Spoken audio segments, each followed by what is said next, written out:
Good Purpose presenta Conversaciones con propósito, un espacio de crecimiento profesional. Hola a todos, bienvenidos a un nuevo episodio de Conversaciones con propósito. En el episodio anterior nos desahogamos sabrosos sobre lo duro que es conciliar el trabajo con el hogar, especialmente cuando la oficina está en medio de la sala, como es el caso de muchos. Hoy vamos a ir directo a las soluciones de un tema clave: estrategias para el trabajador remoto y cómo evitar el aislamiento. Vamos a hablar del lado humano de la virtualidad. Me acompañan como siempre Desiree y Joaquín. ¿Cómo están, chicos? Hola chicas, Hola Gaby, hola Joaquín. hola, hola. Chicos, les confieso que yo a veces paso días enteros viendo esta pantalla. Y si no fuera porque me asomo en la ventana a darle comida a las guacamayas cuando me visitan y aprovecho de saludar a mi vecina, no tendría ningún tipo de contacto con otras personas durante el día. Bueno, Gaby, eso que acabas de mencionar es sumamente importante porque cuando haces ese espacio de tiempo y saludo que sales a la ventana, estás realmente haciendo una actividad que apoya tu salud mental porque estás evitando quedarte aislada en el mundo en que nos sume o nos lleva lo que se llama el home office o trabajo en casa, que todo el mundo puede creer, o al comienzo se cree que es un paraíso, o así era como se pensaba, pero genera un poco de aislamiento porque vivimos una forma de trabajo que está entre unas paredes y es real, pero no tienes contacto con otra persona, con tu actividad directa, no te ves. O sea, pasamos de cómo era antes, que interactuabas en un pasillo, en una zona de trabajo común, frente a una máquina de café dentro de las empresas, a estar encerrado ahora digamos, en el lugar donde estás trabajando, en las cuatro paredes, como diríamos. Y entonces eso se ha convertido, yo diría que, bueno, de alguna manera, un trabajo de home office que se le hace muy pesado porque a lo mejor estás en tu casa, a lo mejor estás en pijama, a lo mejor estás lavando la ropa, a lo mejor estás haciendo múltiples cosas, ¿no? Y tienes que hacerla porque estás trabajando desde tu casa y tienes que cumplir con la actividad y con lo que estás haciendo. Entonces, yo diría que esta es una pregunta para ver lo de la salud mental de la persona frente a este hecho, ¿no? Cómo los afecta. Y es una pregunta para decir, digamos, ¿el trabajo a distancia empezó con Zoom o con la pandemia o cuándo empezó? ¿Cómo nos metimos en esto? Bueno, yo empecé por Skype. ¿Se acuerdan de Skype? Hace ya unos Sí, 14 años, cuando empezaron los primeros pacientes que yo tenía en Caracas, en Venezuela, empezaron a irse del país, yo continué atendiendo lo que era mi terapia presencial de oficina, pero también tenía terapia virtual con los que ya se habían ido y en ese momento la herramienta que había para hablar por internet de manera gratuita en video era el Skype. Pero respondiendo a tu pregunta, Joaquín, los primeros trabajos a distancia que se popularizaron a gran escala fueron los call centers. Grandes empresas, sobre todo norteamericanas, colocaban estos call centers en países de lo que se suele llamar el tercer mundo para que lo que le pagan a cada empleado fuera más económico. Entonces, estos call centers principalmente se hacían del área de atención al cliente, aunque también en muchos casos el área de ventas. Luego hay otros trabajos monótonos de codificar datos donde el empleado solo hablaba con el supervisor para chequear dudas, por lo tanto muy aislado. Hoy en día la tecnología cambió y para no volvérselo con esa soledad, lo primero es tener una disciplina de espacio y del cuerpo. Me refiero, todo el que trabaja desde casa tiene que tener claro cuáles son sus espacios de trabajo y cuáles son las rutinas que tiene que hacer para que su cuerpo y su mente entren en modo trabajo y diferenciarlas de las rutinas y de las modalidades para estar en casa. Yo recomiendo, por ejemplo, separar los espacios de trabajo del área de estar en casa o del área común. No juntar lo que es la mesa de almuerzo, la mesa de la cocina, la mesa donde comen con el lugar donde tienen el ordenador o donde tienen la computadora. Y otra cosa que, por ejemplo, lo vi mucho en el 2020, como dices tú, cuando la pandemia, que fue cuando mucha gente por primera vez tuvo que trabajar desde casa. Y es vestirse. Nada de andar desaliñado o andar en pijama todo el día. al menos vestirse la parte de arriba, la parte que va a ver el otro en la pantalla, al menos arreglarse y para entrar en ese modo de que estamos de trabajo. No tiene por qué ser una ropa incómoda, no tiene por qué ser una ropa excesivamente formal, pero al menos vestirse como que fueras a salir para dar esa instrucción a tu cerebro de que vas a trabajar. Si no lo haces, pues caes en el descuido y tu cerebro se confunde y siente que estás en cualquier otra cosa menos trabajando. Lo que comentabas de tengo que montar una lavadora, tengo que hacer la comida, algunas personas que trabajan desde casa están más en la mentalidad de gerente de casa que en la de trabajar y por eso es que no les va tan bien en el trabajo remoto. Sí, es importante como que separar las cosas. Yo aplico esa técnica que acabas de mencionar para que mi cerebro se sintonice y sepa que voy a trabajar, me despierto temprano, me doy un baño y me cambio de ropa. Obviamente me pongo algo cómodo porque no voy a usar un traje de gala para estar acá en mi casa. Pero ya con hacer esa rutina, mi mente sabe que viene el bloque de estar en la pantalla y de trabajar y me concentro específicamente en esa actividad. El problema es que cuando uno es autónomo en casa, si no tienes un plan diario, te enredas. O sea, puedes terminar haciendo cosas fuera de la computadora que no te corresponden porque para eso hay bloques, hay horarios y debe estar dividido y segmentado. Entonces, empiezas a resolver las cosas según van viniendo y terminas trabajando el triple. Mi consejo es organización sobre todo. O sea, si uno tiene un horario destinado para trabajar, ese debe ser específicamente para trabajar en tu escritorio, en tu computadora. Ya cuando finalizas tu hora de jornada laboral, ahí sí te puedes dedicar a las cosas de la casa. No porque estés en la casa tienes que hacer ambas cosas, porque terminas el doble de agotada y capaz entre una y otra cosa te sale algo mal.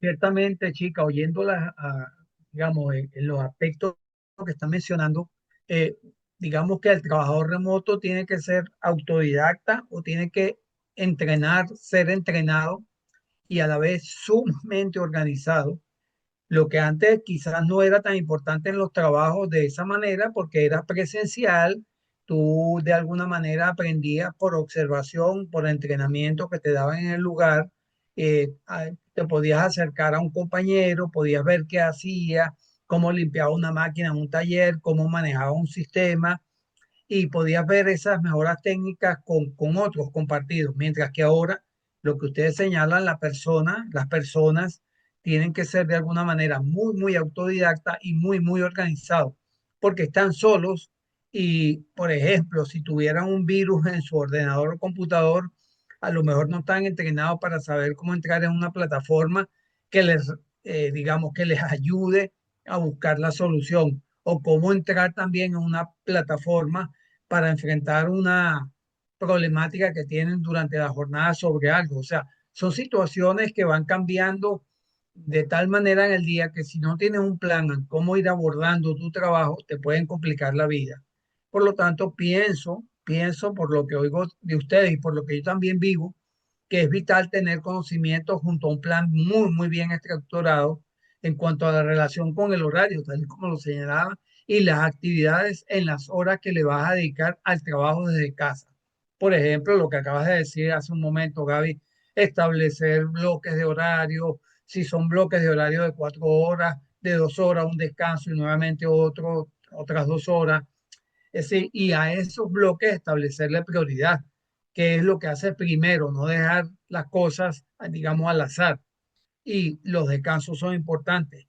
Y a lo mejor tener otro bloque donde no hay tanta urgencia, pero tú lo estableces para que hagas otras actividades que son más de carácter rutinaria. Es decir, hay que sintonizar tu horario desde cuando comienza, si es a las 8, si es a las 7 de la mañana, si es a las 8:30, a la hora que sea. Y siempre es como recomendable estar sentado allí, estar sereno, pensar qué es lo que voy a hacer basado en mi plan y listo para empezar, para hacer tu jornada. Y si estás desde la casa, por supuesto, de lo que estamos más o menos mencionando, tratar de bloquear cualquier posible distracción que pueda ocurrir, como una lavadora, el entorno de la cocina, unas guacamayas que llegan a la ventana de tu casa, unos pajaritos que están allí.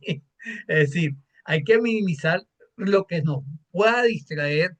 No quiere decir que vamos a estar, digamos, 100% concentrado en minimizar, pero al iniciar esa jornada debemos llevar a cabo ese orden de que tenemos que ser autodidactas en lo que vamos a hacer y organizados y estructurados para hacerlo.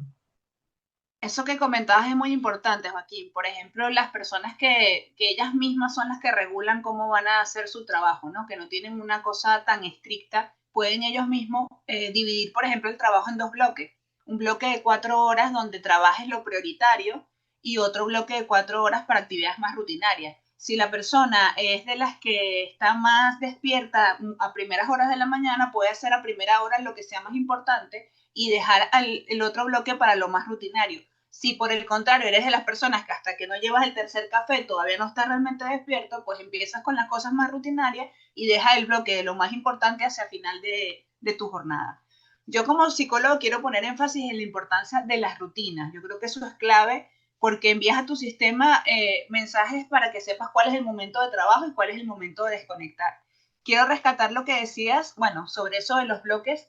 Yo creo que es muy importante el descanso, esos minutos de break, ya sea para almorzar, para estirar las piernas. Yo creo que hay que tomárselos en serio, porque pasar 4 horas sentado es bien perjudicial para la salud. Entonces yo creo que debemos cada cierto tiempo darnos una vuelta, tomarnos un vaso de agua, un café, esos momentos que estaríamos compartiendo con algún compañero cerca de la máquina de café, pues darnos esos pequeños breaks para recuperar fuerzas y continuar.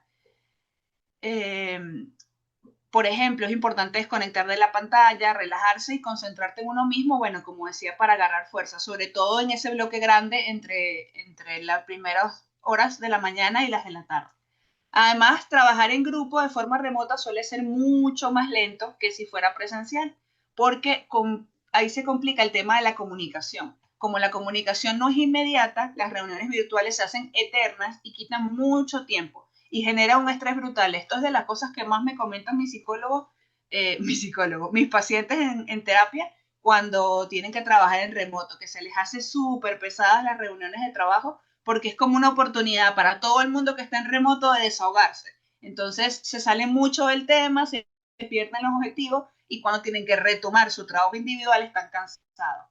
Mi recomendación terapéutica es mantener el contacto social fuera del trabajo. Tu grupo con el que te reúnes dentro de trabajo por alguna cosa de la oficina, dedicarte a los objetivos específicos que tienes que trabajar y el tiempo social, a quien te vas a desahogar, con quien le vas a contar tus cosas, que sea fuera de lo que es realmente el ambiente laboral. Si no tienes compañeros al lado, pues bueno, te comuniques con tus amistades, con tus vecinos, sales a tomarte un café con alguien, porque el aislamiento hace que empieces a sobrepensar las cosas y desafortunadamente cuando sobrepensamos tendemos a pensar en las cosas negativas. Los humanos somos seres gregarios y yo creo que quedarse solos nos apaga un poco la motivación. Es importante salir a la calle y tomar esa motivación en nuestros tiempos libres.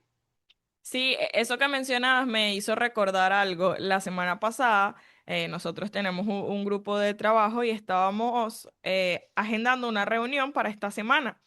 Entonces una de las compañeras dice, mira chicas, ya agendé la reunión, nos vemos tal día, tal hora. Otra responde, ay, pero es poco tiempo. Y una le dice, ¿cómo que poco tiempo? O sea, poco tiempo para prepararte, poco tiempo para qué. No, poco tiempo para reunirnos, nos hace falta socializar. Y ahí uno como que, wow, así sea virtualmente, ella quiere un tiempo para que hablemos, desconectemos, porque realmente trabajar remoto tiene su lado difícil. Así es. Chicas, totalmente de acuerdo con lo que están diciendo ambas, porque muchas veces ese aislamiento es un mecanismo que te drena, pero es importante separar una cosa de la otra, el trabajo de la relación social. Es un ejemplo muy interesante el que acabas de mencionar. Y antes de que ustedes nos vengan a dar más o menos el secreto definitivo para poder apagar ese computador, ese ordenador, sin pasar por sentirnos culpables frente a la situación que estamos viviendo de trabajo, por favor recuerden que es importante tener en cuenta que nosotros hacemos un trabajo donde queremos ayudarlos. Por lo tanto, recuerden suscribirse a nuestro canal, pueden darle a la campanita de YouTube y regálenos un like que es importante. Y también compartan con otros y dejen sus comentarios sobre temas como este, que por ejemplo hoy les dejamos una pregunta basado en lo que comentaban de decir ¿ustedes trabajan en pijama cuando están en la casa haciendo home office o se visten para su actividad de trabajo remoto, como mencionó Gaby? Los leemos, coméntenos. Claro que sí, respondan esta pregunta. Yo voy a dejar mi comentario por allí. Ya saben que yo sí me preparo para trabajar y no trabajo en pijama.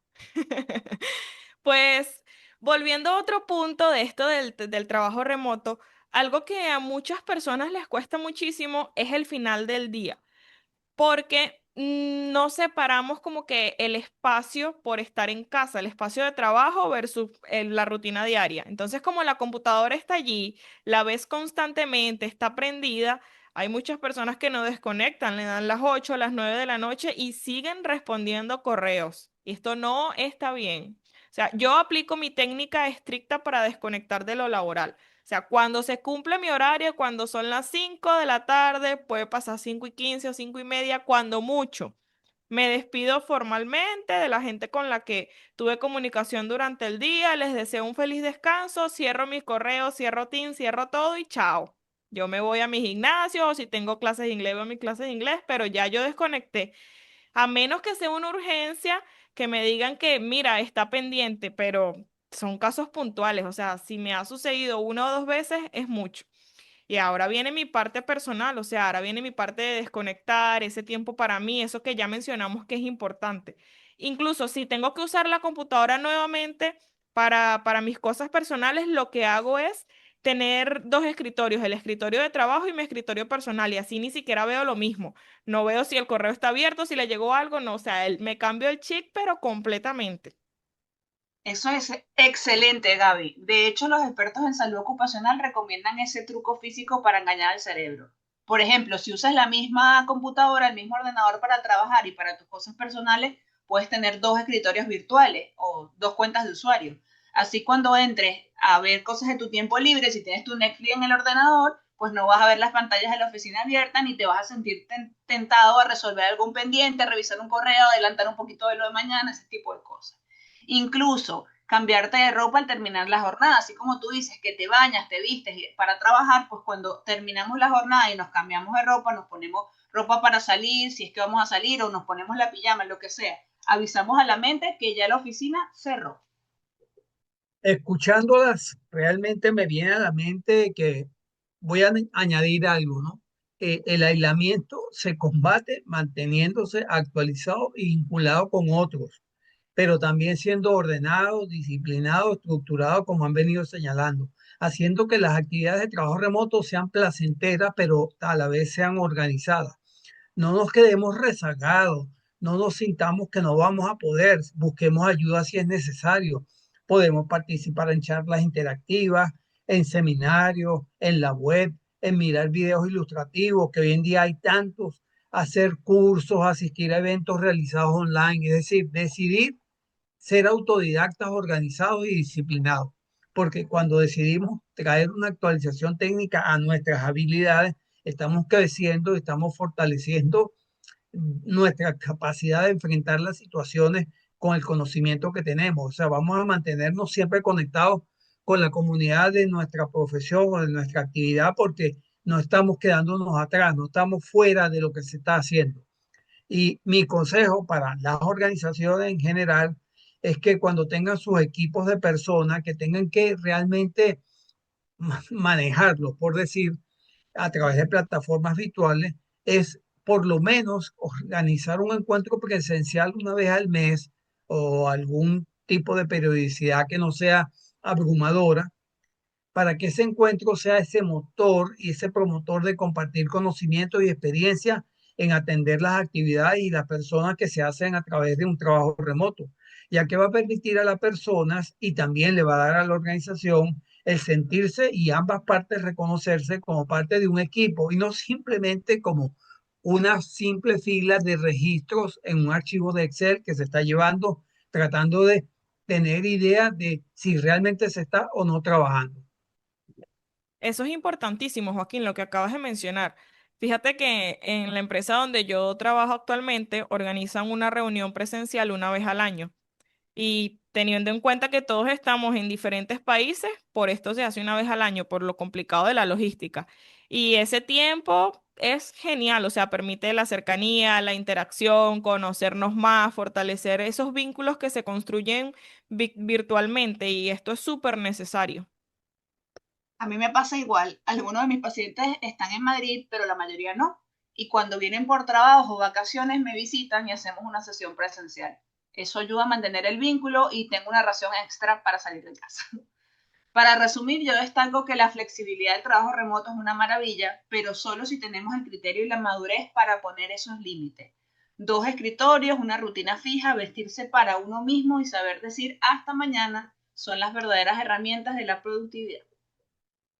Pues con esto llegamos al final. Gracias Joaquín y gracias Desiree por acompañarme en cada episodio. Hoy estuvo verdaderamente interesante. Y a ustedes que nos escuchan, recuerden cuidar su mente tanto como cuidan sus trabajos de la oficina. Nos vemos en el próximo episodio de Conversaciones con Propósito y no olviden, compartan este contenido con su amigo que trabaja desde casa y que responda si trabaja en pijama o se viste. Hasta la próxima. ¡Chao! Chao. Esto fue Conversaciones con Propósito. Gracias por escuchar nuestro podcast. Sigue los links en la descripción para conocer más información. Tenemos nuevos episodios todas las semanas. Recuerda activar la campanita de suscripción para seguir creciendo y darle like y dejar tu comentario para saber tu opinión. Este podcast fue presentado por Good Purpose.